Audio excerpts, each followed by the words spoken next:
అదేంటి మీ అమ్మని మళ్ళీ తీసుకొని వచ్చారు? ఆశ్రమంలో చేర్పించలేదా? అదేంటి వృద్ధాశ్రమంలో చేర్పించమంది మా అమ్మనా? మీ అమ్మని అనుకొని మీ అన్నయ్యకి చెప్పి మీ అమ్మని చేర్పించి వస్తున్నావే. వస్తూ వస్తూ మా అమ్మ నేను మంచి హోటల్లో బిర్యానీ కూడా తినొస్తున్నాం. ఇప్పుడైతే చికెన్ ఉండానన్నావు కదా, ఆ చికెన్ నువ్వే తినేసాయి, సరేనా? అయినా మా అమ్మని వృద్ధాశ్రమంలో జాయిన్ చేయించడానికి మీకు ఎలా మనసు ఒప్పిందండి? నోర్మై, మీ అమ్మ ఏమైనా ఆకాశం నుంచి ఊడిపడిందా? మా అమ్మ ఏమైనా బూడిద నుంచి వచ్చిందా? మీ అమ్మ చెప్తేమో నీతులు, మా అమ్మ అడిగితేనేమో అనుమానాలా? చదువుకుంటే సరిపోదు, సంస్కారం అంటూ ఉండాలి.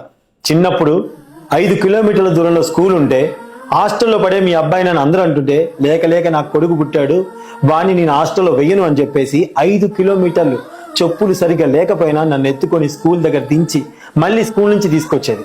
చిన్నతనంలోనే మా నాన్న